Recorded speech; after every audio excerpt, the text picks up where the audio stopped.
Hello and welcome, dear listeners. You're tuning in to the ReGENERATE project podcast on regenerative agriculture. Join us as we explore new approaches to soil, landscape, and the future of farming. Hope you enjoyed the episode. Your host, Radim Kužel. Hello, listeners. Today I welcome engineer Radim Kotrba from the Faculty of Tropical AgriSciences at CZU, where he focuses on animal production in the tropics and teaches the subject game ranching, if I'm saying that correctly. At the same time, he also works as a researcher at the Institute of Animal Science and is a co-author of many works related to agroforestry in the Czech Republic. He also farms on the family farm Jelen from Miski near Kutna Hora, where he is engaged in deer farming. I invited him today because I would like to talk with him about the synergy between regenerative agriculture and agroforestry, what function trees have in the landscape in terms of biodiversity, soil health, resilience to drought, and how to practically approach this for farmers who will be listening to us, including what it can bring to their economics. So, welcome. Thank you. Good afternoon. Thanks for the research. It would actually be possible to introduce a whole range of activities that we are involved in. But let's get into this topic, which will connect some approaches with soil to create some kind of holistic system that then has certain advantages. To open it from a certain angle. Definitely. To start, what brought you to agroforestry, or also to regenerative agriculture? When did you first encounter it? Well, I would have to go quite far back into history, right from the beginning, because my grandfather was originally a farmer, but of course I was born in the 1970s, when it was not really possible to do much business in this area. And my father was a forester, because he was not allowed to study agriculture, so he could only go to a forestry vocational school and then continue with a secondary education. So I basically grew up in both environments. So for me, that connection with woody plants was there since childhood. I simply planted fruit trees on a small plot we had, and it felt completely natural to me. So when we later started calling it agroforestry in the Czech Republic, and we prepared some excursions for students, it took me 2 years to realize that I actually have it at home, that they can come to us, because I already had that system established since we moved to the countryside almost 20 years ago. And what about the topic of regenerative agriculture? When did you first encounter it, or what does it mean to you? I encountered it through a holistic approach to grazing. Through Alan Savory, so I already had it included in presentations about 15 years ago, related more to regenerative or holistic grazing. And as the topic started to become more and more established here, it felt completely natural to me. On the contrary, I always recommend connecting these systems and taking what is good from each of them, because each system emphasizes something different. Regenerative agriculture is very much about soil health, about functions in the soil, but the stabilizing component, which can be formed by woody plants, is still often forgotten. And current agriculture is somewhat only 2D and does not use vertical space, and therefore does not maximize the capture of energy that comes here for free in the form of sunlight, transforming it into production. So for me, it felt like a completely natural connection, because agroforestry itself also includes approaches that are close to regenerative principles, which we still mostly perceive here in the Czech Republic only through arable farming or grazing. And how would you define agroforestry for someone who does not know it at all, in a simple way? There are many definitions. From the beginning, as the Czech Agroforestry Association, we selected a definition that best fits the Czech context. But essentially, it is a combination of growing woody plants with agriculture. And there can be many such combinations depending on what you emphasize. It can be about preserving a specific landscape, such as the White Carpathians. It can be related purely to soil protection or stabilization, creating permanent anti-erosion measures on sloped land, or even on flat land where we increasingly encounter wind erosion. So it is a natural component, a combination. And at the beginning, the biggest challenge was mental, because the Ministry of Agriculture functioned as a separate agricultural part and a forestry part. And understanding that these things can be connected was a matter of mindset, because these two parts of the ministry did not communicate much, and foresters were seen as enemies of farmers, and farmers as enemies of foresters or those who manage forests. This mental shift to accept woody plants also in agricultural landscapes, not only as landscape elements or stabilizing structures, but also as part of production, was key. From the beginning, we emphasized that these woody plants have a production role. And of course, the additional benefit is the ecosystem or environmental services that these woody plants provide there. So could we say that the boundary between agroforestry as a system and just a landscape element in a field is whether there is some kind of production linked to it? It can be, because currently there is a support measure for establishing agroforestry, which has two main types, but there are many possible variations. Some people may not like that it is usually established with about 100 trees per hectare. For some, that is too much. But of course, as the trees grow, they will take up more and more space. And the farmer can also implement it in the form of landscape elements, like lines or clusters of trees that can fulfill the same role. And there does not have to be that many, because even 100 trees is relatively a lot. And since you mentioned the subsidy scheme, how many farmers are currently involved? And what are the areas like? The number of farmers is already in the higher hundreds. I don't know the exact number, but it is already several hundred, possibly close to 1,000. As for hectares, over the 3 years of the measure, we are approaching around 4,000 hectares established. The original allocation for the full 5 years was planned to create at least 900 hectares. So it has already been exceeded 3 times. So the measure is relatively successful and in demand. Farmers are really engaging with it, although often they underestimate the timing and there are delays in implementation, or there is not enough planting material available, so it is still ramping up. We will see how it develops over the 5 years, but the pace and number of hectares increases every year. Is it more systems with crop production or livestock? It is quite balanced. In the second year of the measure, it was almost equal. About 600 hectares in permanent grassland and about 600 hectares on arable land. Last year, permanent grassland exceeded arable land slightly by around 100 to 200 hectares, where it is usually combined with livestock or forage production.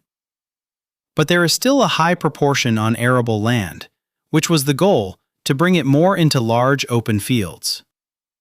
Does this subsidy scheme have a future in the next agricultural policy period?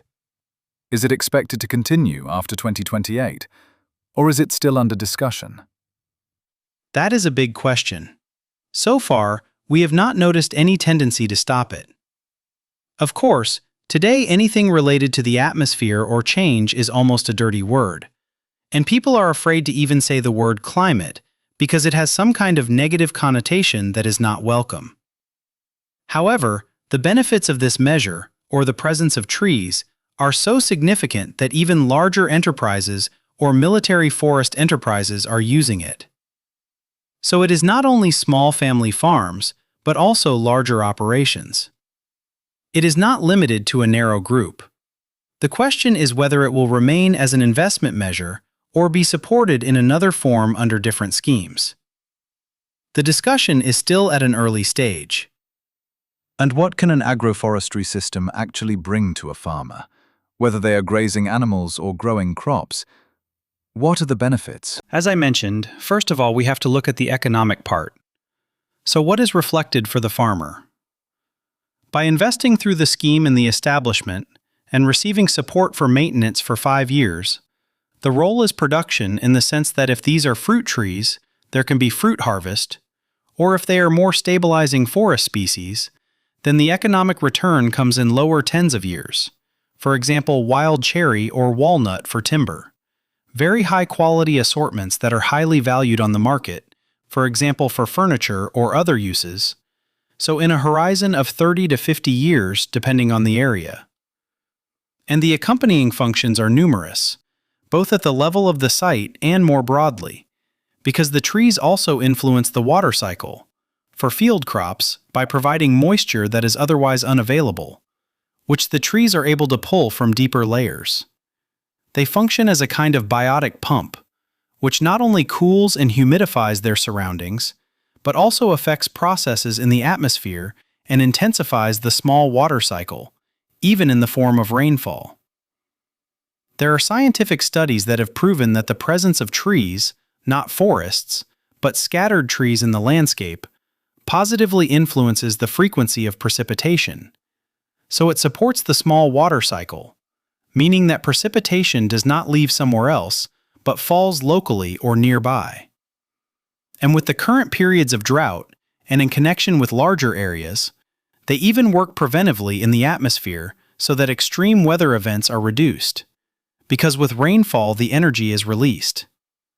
So not only the rain cycle, but also mitigation of atmospheric processes. For example, what we experienced in South Moravia a few years ago, tornadoes that form over large open areas. It is already proven that regenerative practices with green vegetation in summer can reduce these extreme events. Then at the site level, of course, microclimate, a source of biodiversity, also for soil life. Organic matter from leaf litter. There are many benefits. Reduction of harmful organisms, both pests and pathogenic fungi. The environment reduces their occurrence. And field crops or pasture between the tree lines, by adjusting the microclimate, reduce temperature and moisture extremes. The plants are less stressed and can invest more energy into production. There are already experiments, especially at the Research Institute for Landscape in Průhonice, showing that for some crops it can even increase yields, or at least increase quality parameters. For example, oil content in oil crops is higher, so even if there is partial reduction in quantity, it can be reflected positively in economics through higher quality and therefore higher payment. I came across what you mentioned about yield. About a year ago, I heard an interview with a researcher from the French Institute, INRAE, and they studied yields. Farmers used to see a tree, and around it, crops like maize growing worse, so they said trees are bad. And in the 1970s in France, they removed them in some places to increase yield. But their research showed that the tree has a positive effect on the whole field, even if visually it looks worse near the tree. That is usually the first impression. The same as with regenerative agriculture, people say the soil is not better, and so on. When you see something, you tend to generalize it. Of course, with lower rainfall, the tree canopy can reduce how precipitation reaches the soil. But it also moderates extremes, and the tree brings moisture to the surroundings, acting over a certain distance. And overall, the drop is not that significant. It also depends year by year. In dry years, it works differently than in wet years. And when comparing conventional production and regenerative systems, it appears that in dry years the economic return from these systems is higher. Whether regenerative or agroforestry. And by combining them, as I mentioned, there are synergies. The positive functions multiply, and the system becomes more stable and more resistant to extremes, which will likely be more important in the future. I also saw in France that many farmers apply a system where they maintain tree lines and hedges, produce a lot of wood chips, and either mix them into manure or bedding and then apply it to the fields, increasing organic matter. Do you have any experience or research in the Czech Republic on this? That is still ahead of us, but yes, it will have to come. Having suitable machinery for maintaining trees, because the goal is to keep crowns narrower. Trees naturally tend to fill space. This will have to develop. Where windbreaks or hedgerows are planted, for example, maintenance is always the key issue, often assigned to municipalities that do not maintain them well. In countries like England, where these systems are more common, they already have the machinery. From a technical perspective, we know from regenerative agriculture that when there is demand, companies will develop solutions. So I am not worried about that. There will be a higher need for labor and organization because tree lines limit machine movement, so systems must be designed in harmony with existing machinery to keep them economically viable. Because trees are also part of production from an economic perspective. I saw a system where the municipality bought a chipper and made it available to farmers and landscapers, including green waste from households, which was then mixed and used on fields. I think that's interesting. How important is the selection of tree species? And where should farmers look for information? There are consultants who design agroforestry systems. It always depends on what the farmer expects. Trees have site requirements, rainfall distribution, soil types, climate regions. Based on a European project, there is now an online tool where farmers can select species based on their goals and site conditions. It serves as a first orientation. The best approach is also to look around locally. See which species are doing well in summer conditions. Consider the site and soil moisture, and based on that, choose species that are likely to perform well in those systems. And when we create an agroforestry system, for example on pasture, how does the farmer's approach to grazing change? Is there a need to change how they work with livestock on that land? Today, those who practice regenerative grazing intentionally use these tree lines as corridors, where livestock move more easily and naturally. Or on the contrary, there are studies showing that during hot summer days, livestock remain active even in the hottest parts of the day, grazing under the trees for longer periods, which can be reflected in production. At the same time, measurements such as respiration rate, which corresponds to heat stress, show that in systems combining trees, livestock are more active even in hot conditions and continue grazing, which can influence production. These are natural synergies, simply creating a system that is more favorable. When you walk through the landscape, you prefer walking in the shade rather than in an open area. It is exactly the same. Animals react naturally, just like we do. These systems create a more natural landscape structure. Today, we also have more advanced agroforestry systems in Europe, more complex ones, called syntropic systems or dynamic agroforestry. These work more with time, creating more complex strips that function like a forest belt or grove. They are established almost in a forestry way. These systems then become partly self-sustaining, and human intervention is mainly through adjustments. I would say that is a more long-term system. Of course, they are more stable in the landscape and have broader effects. But these approaches can be combined, and there are many possibilities for farmers to create and combine systems on one field.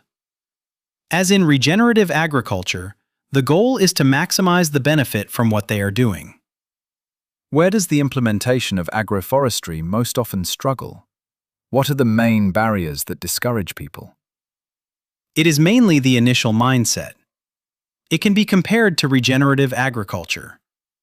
First, you need to trust that it works, because naturally you have doubts about something new. Often, it is the lack of knowledge about tree requirements and management. That is why many farmers now have these systems established turnkey through the support scheme, and the funding per hectare is sufficient for that. The second issue is maintenance, which is often underestimated. In landscapes with wild ungulates, especially fallow deer and red deer, the pressure on trees can be significant. The damage can reduce the economic potential. Therefore, proper mechanical protection is necessary. On pastures, people often think that a simple plastic guard and an electric fence are enough, but when wildlife such as roe deer or larger deer get in, they can damage trees up to 2.5 meters in height. So protection usually has to be for the entire strip, not just individual trees, and also protection against hares, with simpler trunk guards. It is necessary to prevent animals from entering the strip, otherwise they can destroy most of it. And the trees must withstand that pressure. On the other hand, what can they bring? for example in helping with pests like voles, which are a common issue in regenerative agriculture. Yes, exactly. It shows that when vole populations increase, if it is not addressed early, predators cannot keep up.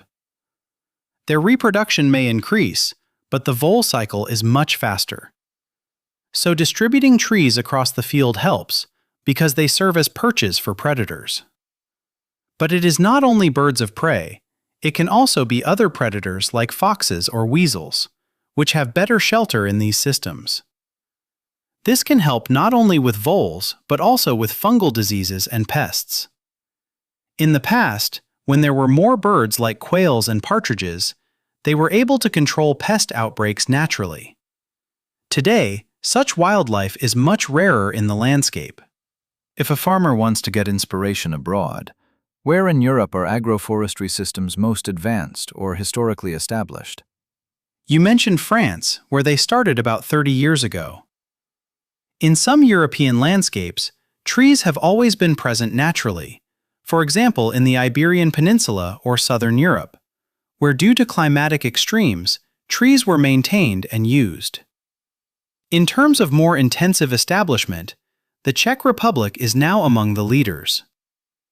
Since around 2014, when the association was established and the topic gained attention, we are now seen as a model. Even in countries that had support schemes earlier, such as Belgium, fewer areas were established. In Germany today, specific systems are being created using fast-growing trees like poplars and willows, mainly for biomass production, wood chips, or energy, and they also function as windbreaks. So across Europe, systems differ depending on historical experience and landscape needs. But we can say that the Czech Republic is doing very well in terms of dynamics after these 3 years. There will soon be a conference at CZU, organized by the Czech Agroforestry Association, for 10 years of experience, with participants from abroad, including France. So we will again have comparisons, and people are already coming to the Czech Republic to learn from our experience. That is great news for Czech agroforestry and agriculture in general. Agroforestry is often something people do not even realize, like Iberian pigs raised under trees. Did we have similar systems historically in Czech lands? Yes, Jana Krčmarová from the Academy of Sciences studied this. There are historical depictions and calendars showing activities like collecting acorns in autumn or cutting branches for winter fodder. In alpine regions until recently, deciduous trees were pruned, branches dried, and used as winter feed, as a source of minerals and proteins. Leaves can have higher protein content than even high-quality hay. Historically, many deciduous trees were used this way. Some were coppiced, like hazel, meaning they regrew after cutting and were used for biomass or wood. Others were pollarded, cut higher up, creating forms like pollarded willows near rivers. Species like elm, ash, and maple were managed this way. These practices are still visible on some old trees today. Historically, these systems were common. In marginal areas like the Sudeten regions, where agriculture was difficult, trees were often combined with production, whether fruit trees or timber. Smaller landowners tended to combine more trees because it brought higher economic benefits. We know this from historical records, such as the Habsburg Cadastre, where all land use, including trees, was documented, even with maps. These are still used today in land consolidation planning. There were around 13 to 16 types of agroforestry combinations across Europe, with grassland or arable land. But from around the mid-19th century, trees were gradually removed, and this was completed during collectivization, when fields were merged and trees removed. Previously, tree lines defined field boundaries and roads, and were part of agricultural land. Do we have an estimate of how much of these tree lines were lost?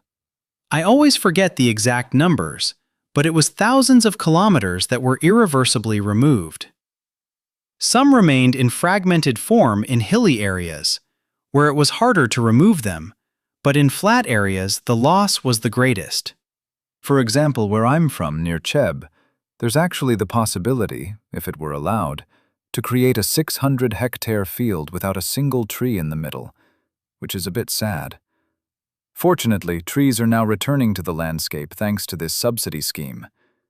Do you have any example directly from the Czech Republic where it has been successfully established and brought visible benefits to the landscape or water retention? We have, and I think it's already available on the website of the Czech Agroforestry Association, a map. And we're pleased that these systems are being established across the entire Czech Republic. So today, in almost every district, you can find someone who is setting it up. How successful or unsuccessful it will be, that will be shown over time, because as I mentioned, there are certain risks in terms of survival, for example pressure from ungulates. In some places, extreme conditions like drought may also play a role. But with these systems, when they are established through this scheme, after those 5 years the trees are usually stabilized enough that they no longer require irrigation. The root system should already be developed. So over time, it will probably become more and more visible in the landscape, but the potential is still much higher. It's possible that some people will abandon it in the future, but we are optimistic, because with these systems and trees, people just need to understand that there is no need to fight them. The public generally perceives it positively.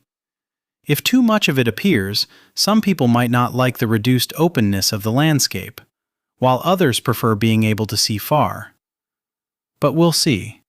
It won't simply return to the landscape structure as it was in the past.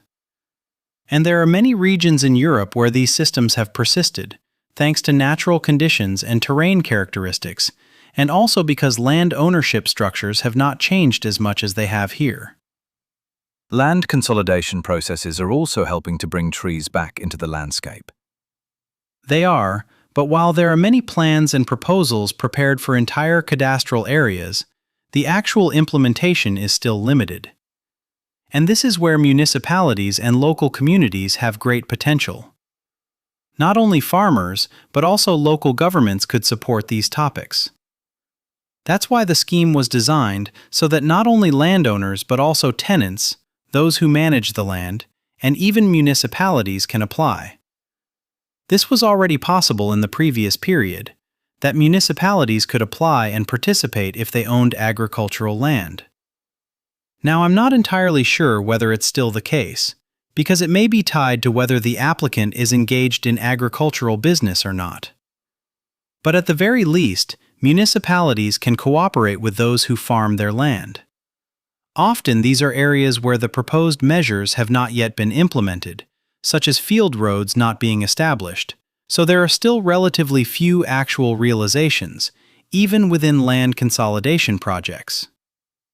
When we talk about woody plants, are only trees used? Or is there also some synergy with shrubs mixed in? How does that work? That's a good question.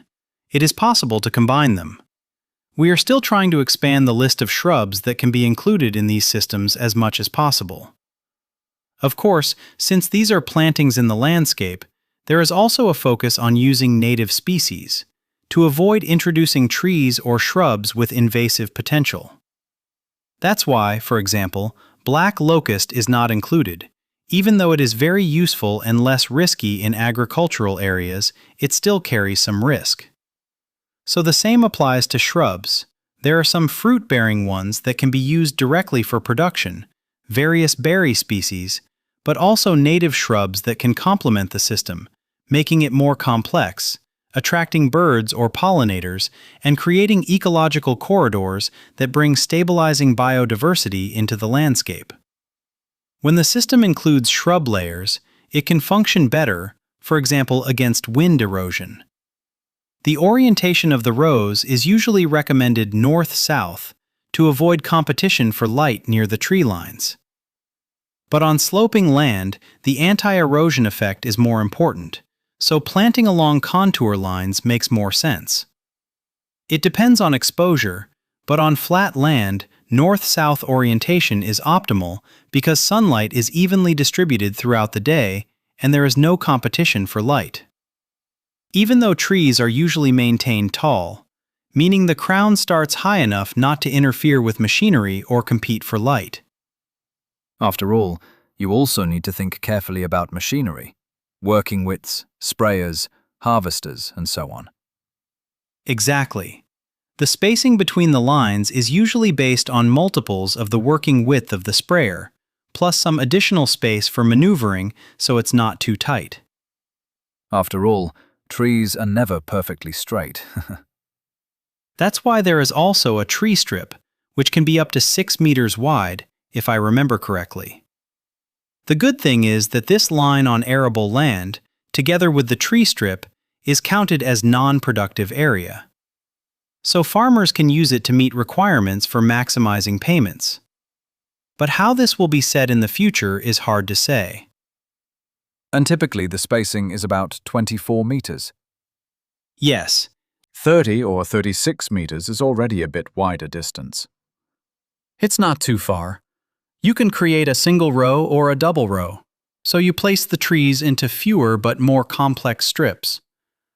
That doesn't mean they have to be wider, because if you combine species well, trees that grow tall and robust with those that have a smaller growth habit, like some fruit trees, you can design it so that the spacing between lines is even 50 to 60 meters. But the effect on the surrounding area decreases, because the strongest effect is within 30 to 40 meters from the trees. Are there specific crops that show synergy with particular tree species? Has anything like that been observed? This is still not fully understood. We can't yet clearly say which tree is suitable or unsuitable for specific crops. We do know that some trees can have allelopathic effects. For example, walnut is known for substances that suppress the growth of other plants. That's usually not a problem on grassland, but it can be relevant elsewhere. However, most of these effects occur with mature trees, depending on how leaf litter or fruit residues decompose. But we don't yet have clear knowledge about, for example, whether a certain cereal works better with a specific tree species. This area is still only partially researched. The number of factors affecting yield is so large that this type of synergy is not the main driver. What matters more is rainfall distribution, temperature patterns, and the overall vegetation cycle. But as I mentioned, on a broader scale, especially in combination with regenerative practices, green cover can influence rainfall distribution and reduce extremes. That's where the future potential lies, if these systems are expanded more widely. When we discussed this in working groups, including with climatologists, they initially said that such effects would only influence weather in neighboring regions. But experience from the United States shows that even a few hundred hectares can influence rainfall locally. Green cover and substances released by plants during the growing season, like pollen acting as condensation nuclei or organic compounds, help form clouds and lead to more frequent but smaller rainfall events, even during otherwise dry periods. On the other hand, poorly structured landscapes or cities can negatively affect cloud formation and rainfall. This water cycle is especially important in humid tropics, where it is fundamental. The entire Amazon works on this principle. The rainforest generates its own rainfall. It doesn't depend mainly on ocean moisture, but on its own vegetation structure. And the same principle works everywhere, just at a smaller scale. So for drier regions of the Czech Republic, this is definitely one way to attract or locally create more water. But of course, if there is an initial investment, because that's the main criticism from some farmers, that there is already little water and now trees will take even more.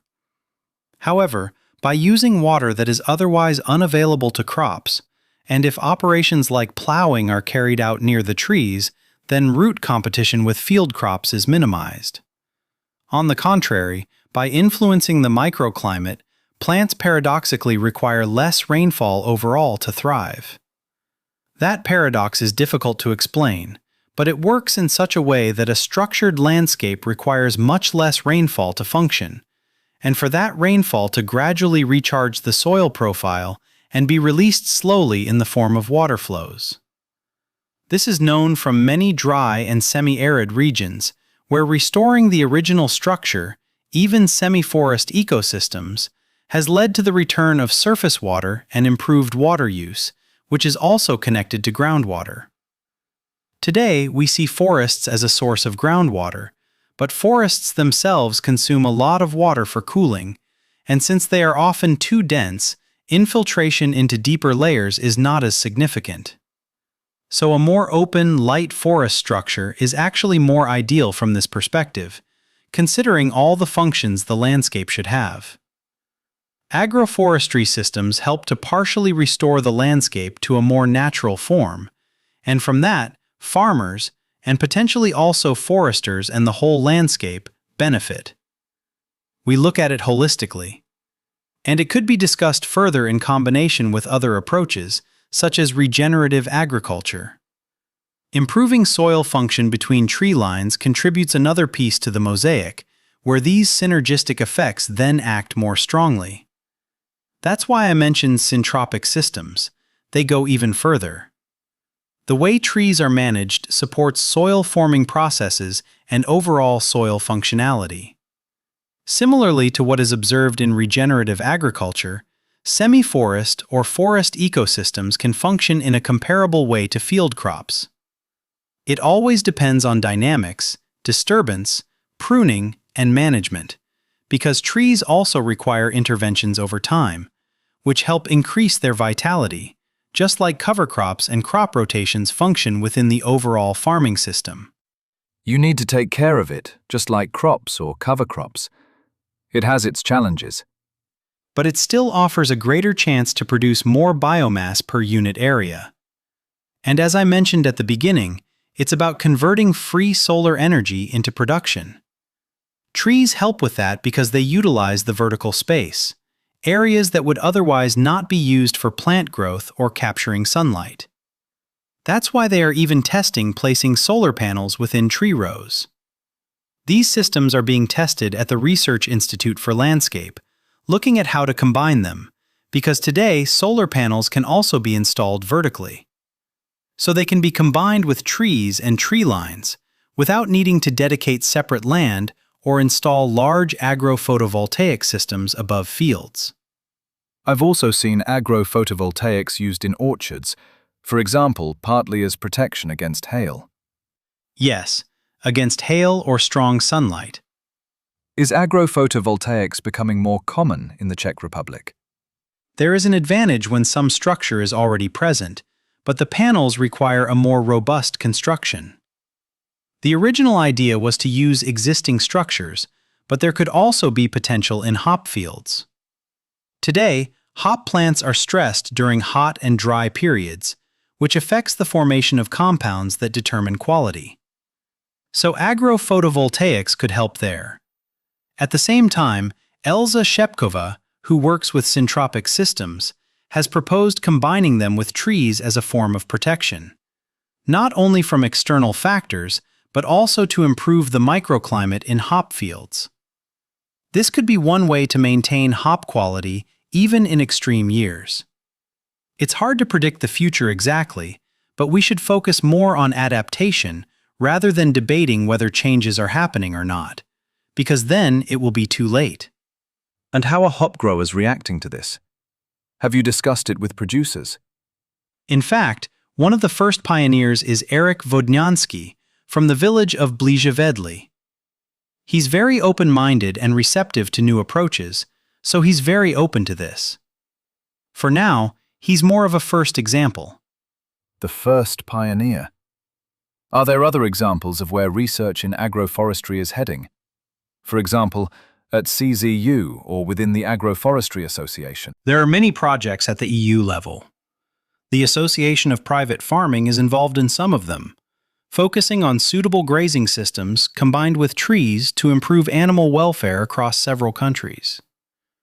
Research still mainly looks at production effects and stabilization, biodiversity monitoring, and many topics are also driven by available funding. A lot of research focuses on soil biodiversity, carbon, and stable carbon forms in the soil, and on the processes involved. This is an area that will likely become more and more important. There are many research opportunities, especially in understanding these processes better, so we can explain more clearly why these systems work, for farmers and foresters alike. Agroforestry principles can also be applied to forest management. For example, grazing is now being considered as a management tool in certain phases of forest establishment.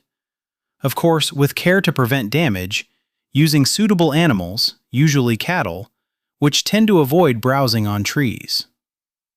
So there are many topics. So a more open, light forest structure is actually more ideal from this perspective, considering all the functions the landscape should have. Agroforestry systems help to partially restore the landscape to a more natural form, and from that, farmers, and potentially also foresters and the whole landscape benefit. We look at it holistically, and it could be discussed further in combination with other approaches, such as regenerative agriculture. Improving soil function between tree lines contributes another piece to the mosaic, where these synergistic effects then act more strongly. That's why I mentioned syntropic systems. They go even further. The way trees are managed supports soil-forming processes and overall soil functionality. Similarly to what is observed in regenerative agriculture, semi-forest or forest ecosystems can function in a comparable way to field crops. It always depends on dynamics, disturbance, pruning, and management, because trees also require interventions over time, which help increase their vitality, just like cover crops and crop rotations function within the overall farming system.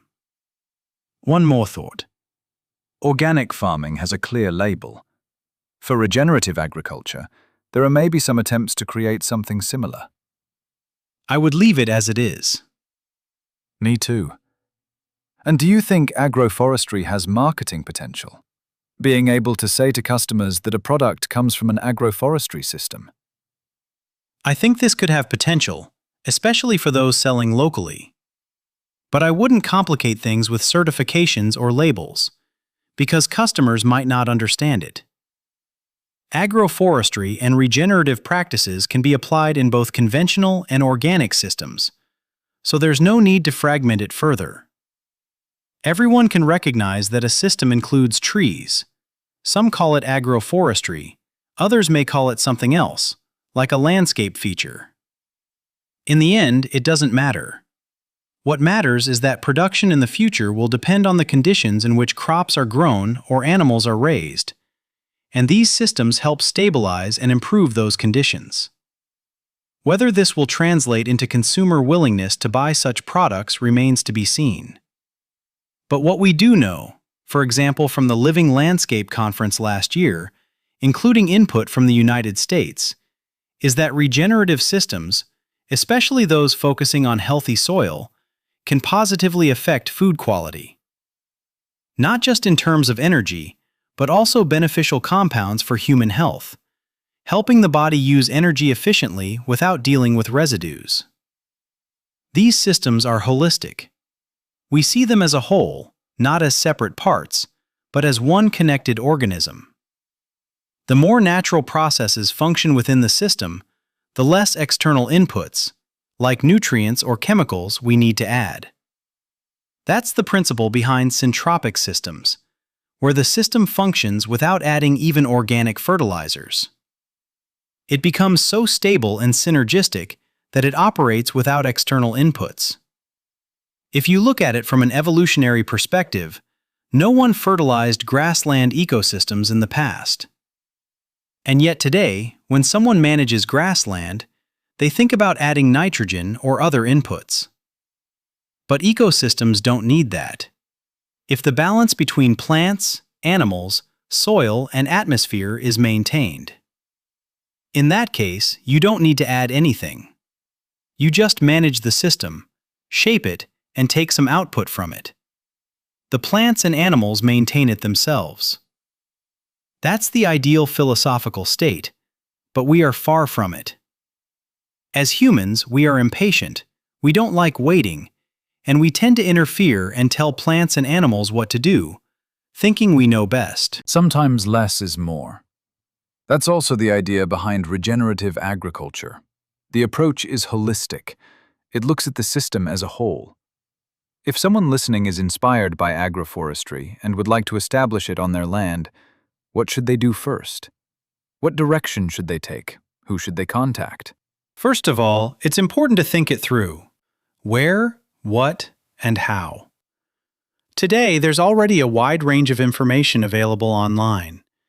Even in terms of the support scheme itself, I think the Ministry of Agriculture, together with people responsible for these systems, has done a good job describing everything clearly. What steps need to be taken, when, and how. So there are plenty of resources, whether through the e-Agri portal of the Ministry, materials from the Agroforestry Association, or simply through online search engines. You'll find a wide range of content, videos, written guides, and more. There's also consultancy available. Quite a number of experts are working in this field. But it's really important to plan carefully and consult things in advance, so you don't establish something and then, a few years later, realize you should have done it differently. It's always better to get it right at the beginning than to go back and redo it later. That's good news, that there are plenty of resources available. Maybe even too many, I'd say.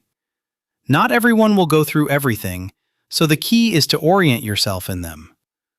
But most of these materials are designed to be user-friendly and informative, so people can find what they need. You also mentioned the upcoming conference, which will celebrate 10 years of agroforestry at the Czech University of Life Sciences. It will be a full-day event dedicated to the topic, including discussions about how agroforestry could develop in the future within European agricultural policy. At the European level, this topic is gaining strong attention. The European Agroforestry Federation is very active, and thanks to successful EU projects, it now has a permanent structure for administration and communication with the European Commission. So overall, agroforestry is increasingly seen as a supported and promising approach for combining agriculture with trees. Great. So maybe listeners will get a chance to meet you at the conference. Thank you for the interview. Thank you as well. And maybe just one final note. Don't be afraid to combine regenerative practices with agroforestry, and ideally even with precision agriculture. When all these approaches are combined, the synergy can be maximized, and that will very likely translate into economic benefits in the future. Thanks for listening. Thank you. Goodbye. Project ReGENERATE is funded by the European Union. Views and opinions expressed are, however, those of the authors only and do not necessarily reflect those of the European Union or the European Education and Culture Executive Agency. Neither the European Union nor the Executive Agency can be held responsible for them.